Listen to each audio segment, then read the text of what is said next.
Students, तो इससे previous जो वीडियो लेक्चर था उसमें हम लोगों ने डीबी हेल्पर क्लास को इम्प्लीमेंट किया था। उसमें हम लोगों ने इंसर्ट, अपडेट और डिलीट के 3 मेथड्स बना लिए थे। तो यहाँ पर मैं उसका एक रेफरेंस वेरिएबल बना रहा हूँ एट अ क्लास लेवल के ऊपर इसलिए बना रहा हूँ क्योंकि मुझे वो इंसर्ट जो सेव का बटन है उसके बैकेंड के ऊपर भी चाहिए, अपडेट के बैकेंड के ऊपर भी चाहिए और डिलीट के बटन के बैकेंड के ऊपर भी रिक्वायर्ड है।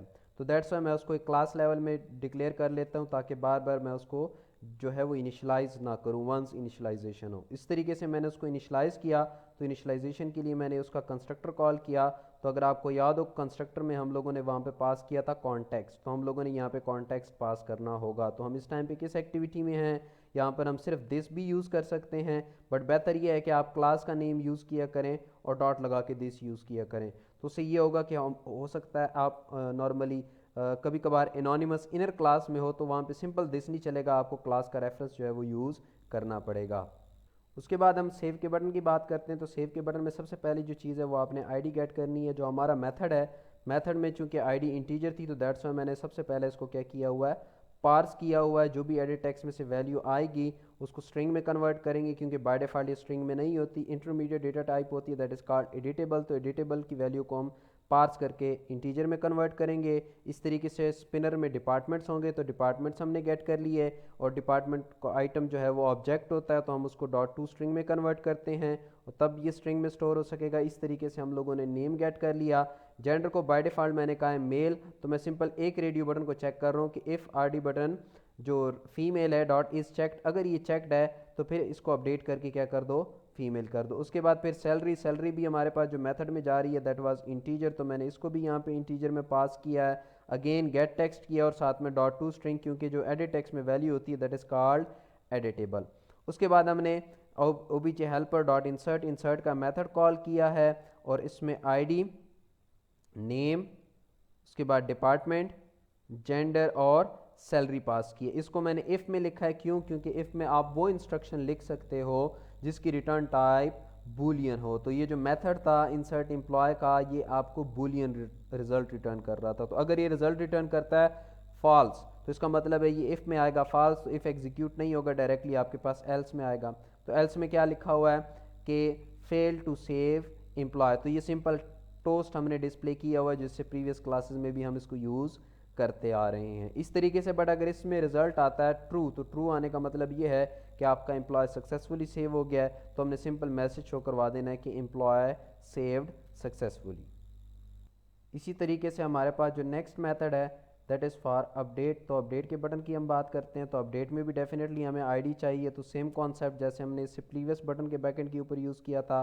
डिपार्टमेंट भी चाहिए तो डिपार्टमेंट भी गेट कर लिया, नेम भी चाहिए तो नेम भी गेट कर लिया, जेंडर भी चाहिए तो जेंडर को गेट करने का भी वही मैकेनिज्म है जो इससे प्रीवियस में हमने डिस्कस किया। सैलरी में भी वही उसी तरीके से, सिर्फ और सिर्फ आपके पास क्या होगा, अब अपडेट एम्प्लॉय का मेथड हो जाएगा। वहाँ पे इंसर्ट एम्प्लॉय था, यहाँ पे अपडेट एम्प्लॉय, उसमें आईडी पास करो, नेम पास करो, डिपार्टमेंट पास करो, जेंडर पास करो और सैलरी पास करो। तो इसको भी आप जो है वो इफ़ में लिख सकते हैं। बट अगेन मैंने बात की कि पॉसिबिलिटी हो सकती है कि आप आईडी गलत दे रहे हो, तो उस केस में आप कहेंगे जी फेल्ड टू अपडेट एम्प्लॉय। तो आप वहाँ पे कोई एग्जैक्ट रीज़न नहीं बता सकते, तो दैट्स वाई मैंने इसको इफ़ में नहीं लिखा। बट अगर आप इसको इफ़ में लिखना चाहते हैं तो आप इसको भी इफ़ में लिख सकते हैं इस तरीके से। उसके बाद आपके पास सिंपल जो है वो टोस्ट आप यहाँ पे डिस्प्ले कर रहे हैं ताकि यूज़र को पता लगे कि जी जो एम्प्लॉय वो अपडेट करना चाह रहा था वो सक्सेसफुली जो है वो अपडेट भी हो रहा है।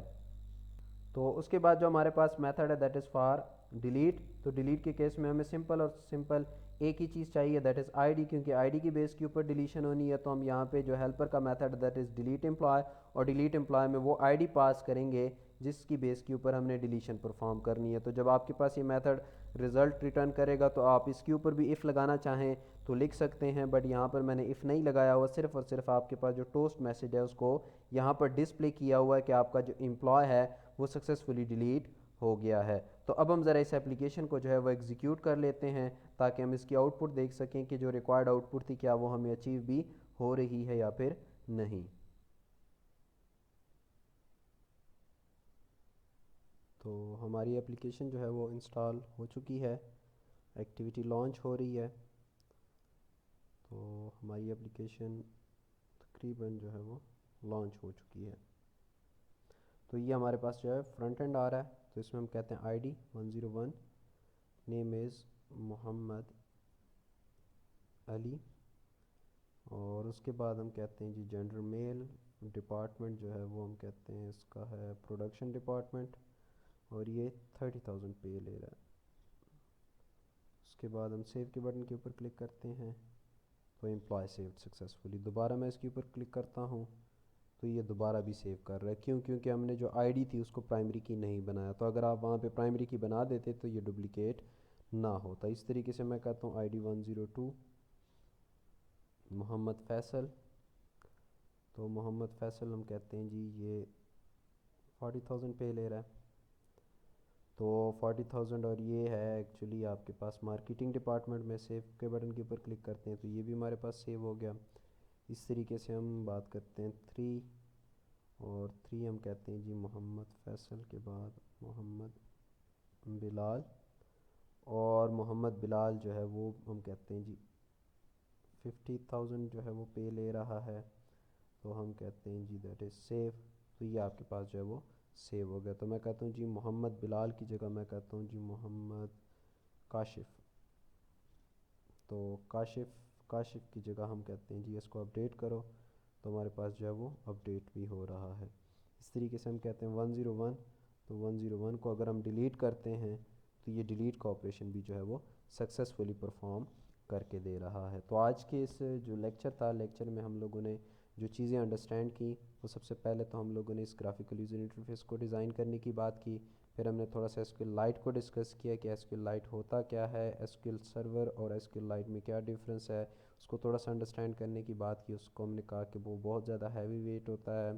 तो आपका जो मोबाइल फ़ोन होता है, स्मार्टफोन होता है, उसकी रिसोर्सेज इतने अच्छे नहीं होते कि उसको वो ईज़िली एग्जीक्यूट कर सके, उसको रन कर सके। तो नॉर्मली फिर हम प्रेफर करते हैं कि लाइट डेटाबेसेस को यूज़ किया जाए। तो आपके पास एसक्यूएल लाइट को यहाँ पे इंस्टॉलेशन करने की ज़रूरत बिल्कुल भी नहीं है, आपको ये बिल्ट इन ऑपरेटिंग सिस्टम के साथ मिलता है।